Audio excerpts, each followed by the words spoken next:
जय भीम, नमस्ते, आदाब, सत श्री अकाल साथियों। जय भीम, जोहार। साथियों, मुझे अच्छे स्टैंड नहीं मिल पा रहे हैं।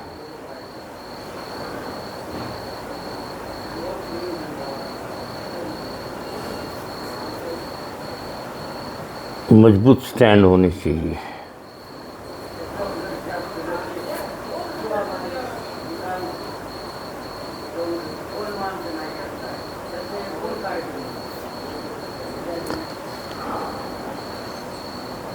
इससे कोई अच्छे से स्टैंड अगर हो जाए तो फिर मुझे अपनी प्रस्तुति करने में कोई हर्ज नहीं। अब मुझे एक हाथ से स्टैंड पकड़ना पड़ेगा ताकि मेरा कैमरा न गिर जाए।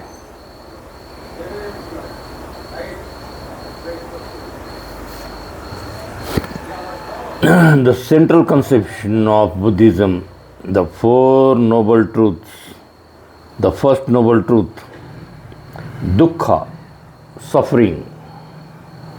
भगवान बुद्ध ने कहा है दुख है, इस संसार में दुख है, उससे कोई भाग नहीं सकता।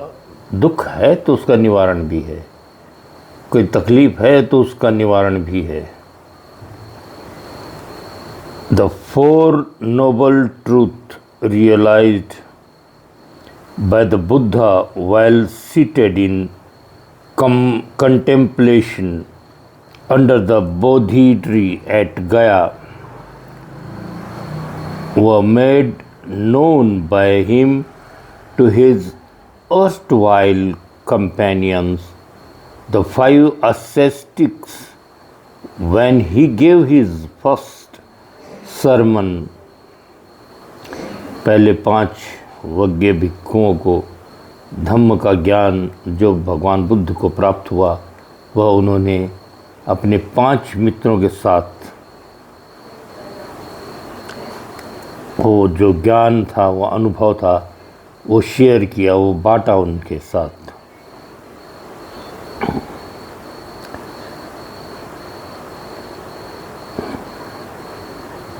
The four noble truths realized by the Buddha while seated in contemplation under the Bodhi tree at Gaya were made known by him to his erstwhile companions, the 5 ascetics,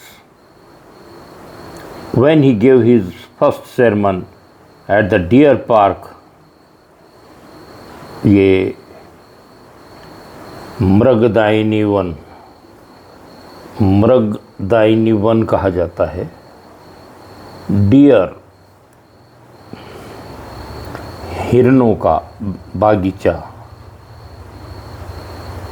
eight the deer park at Isipatana, modern Sarnath, आज का जो सारनाथ है उसमें, near Banaras.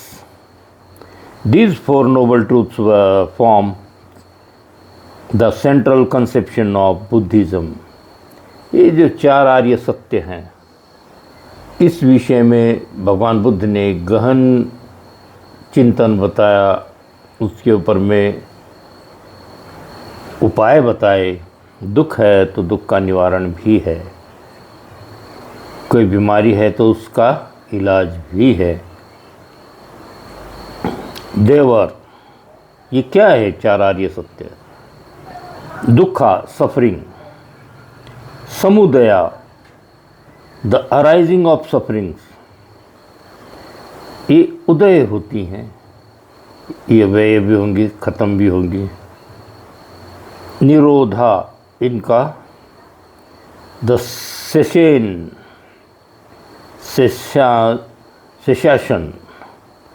Of suffering, उसका रोकना।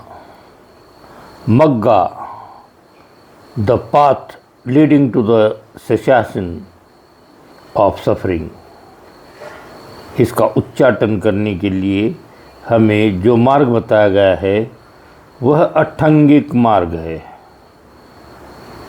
The Magga, the path leading to the cessation of suffering. The word dukkha or Sanskrit dukkha is one of those Pali terms that cannot be translated adequately into English. By one word, for no English word covers the same ground as dukkha in Pali.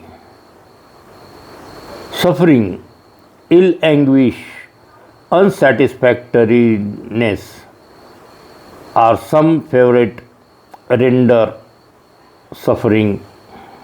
renderings. The words pain, misery, sorrow, and so forth are also used. कितने सारे शब्द हैं, तकलीफ, वेदना,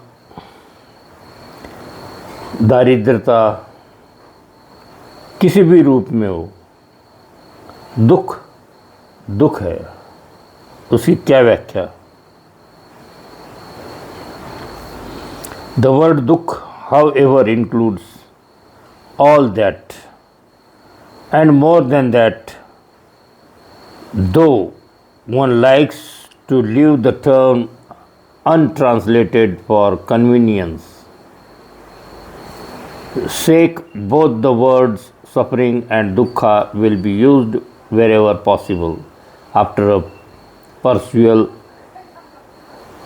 of this chapter of the reader may be able to understand that dukkha means in the Buddha's teaching. Buddha ने दुख की क्या व्याख्या की है, ये पढ़ने वाले आगे समझते रहेंगे।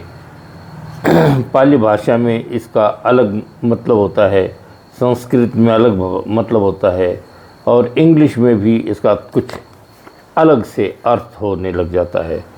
इसीलिए पढ़ते पढ़ते लोग धीरे धीरे उन दुखों के बारे में जानने लगते हैं, उन सफरिंग्स के बारे में जानने लगते हैं।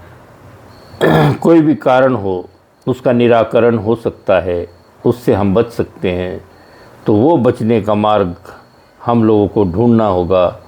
आइए हम भगवान बुद्ध के अच्छे अनुयायी बने,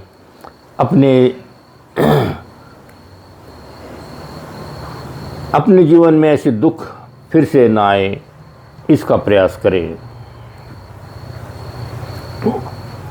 दुख है तो उससे डर कर न भागे, बल्कि डट कर उसका मुकाबला करने की कोशिश करें। कैसा होता है कि छोटी छोटी बातों से हम बहुत जल्दी डरने लगते हैं और डर के किसी भी चीज़ से दूर भाग नहीं सकते, उनका सामना करना होता है, उसमें से राह निकालनी होती है। तो साथियों, मुझे एक आधा कोई साथी अच्छे से स्टैंड के बारे में बतलाए। मेरा एक छोटा सा स्टैंड तकलीफ़ दिए जा रहा है, आधा ध्यान इधर है, आधा कहीं कैमरा गिर कर टूट न जाए।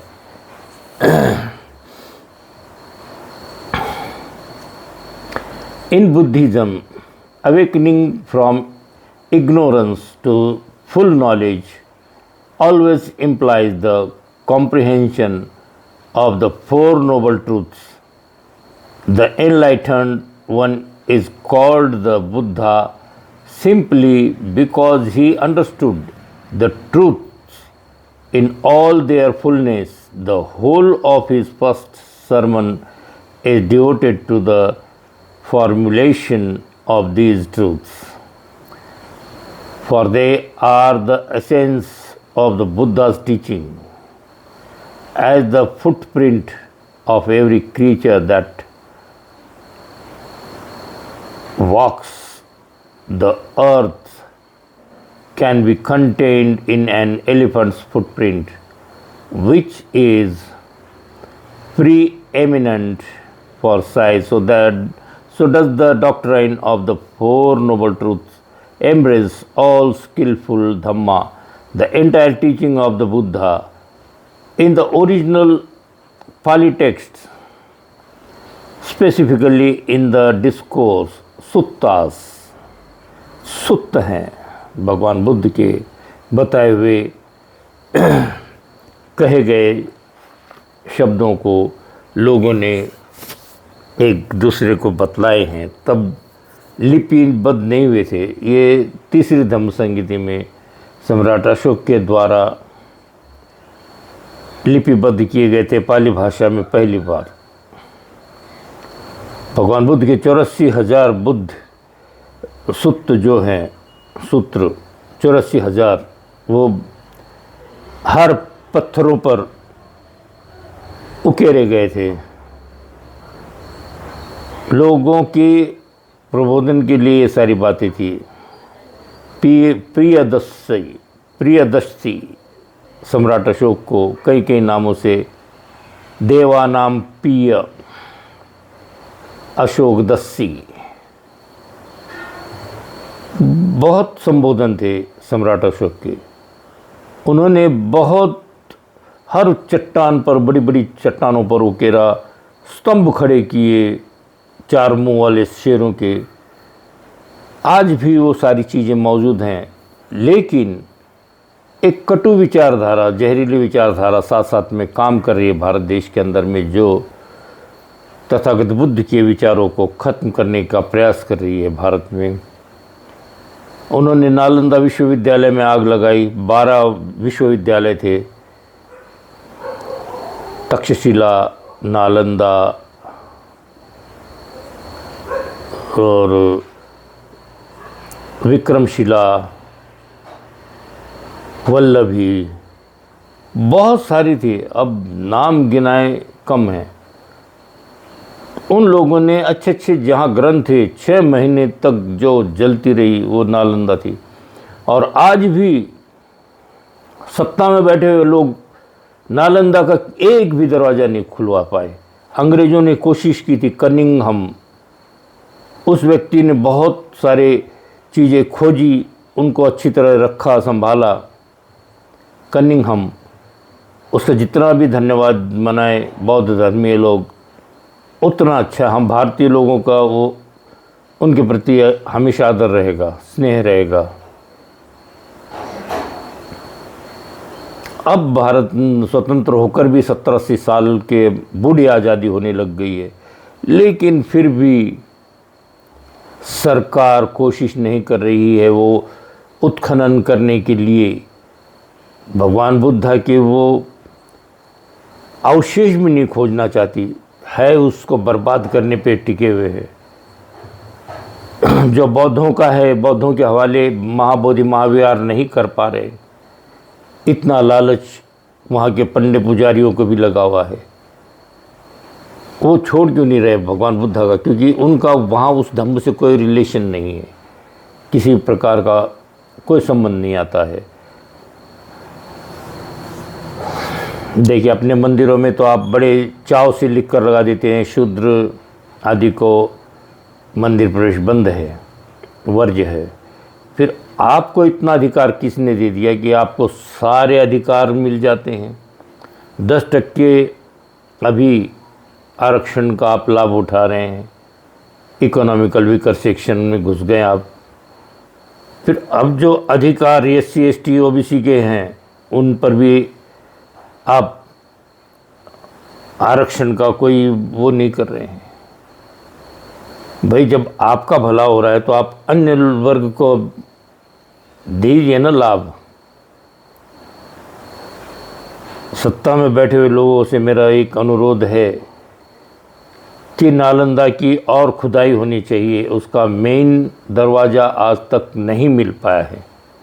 इस दिशा में हमारे रिसर्च स्कॉलर्स काम करें, अन्यथा हम लोगों को फिर अपने एक विंग तैयार करके ये खुदाई करवानी पड़ेगी।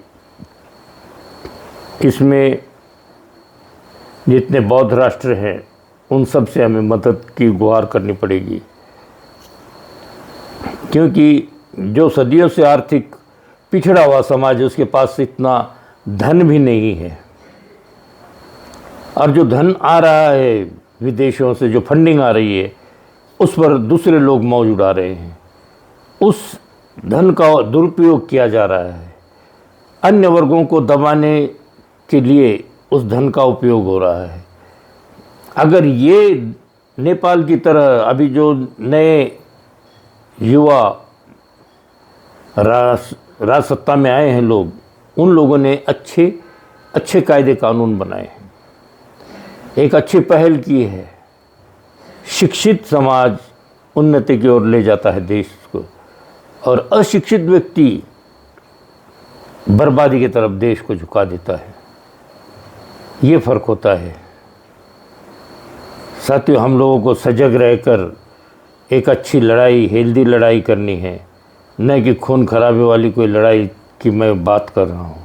हम बौद्ध धर्मीय हैं तो अनुशासन में, डिसिप्लिनरी मोड में रहकर हम देश की भलाई उन्नति के लिए हमारी वजह से किसी अन्य व्यक्ति को, समाज को, जाति को तकलीफ़ न पहुँचे।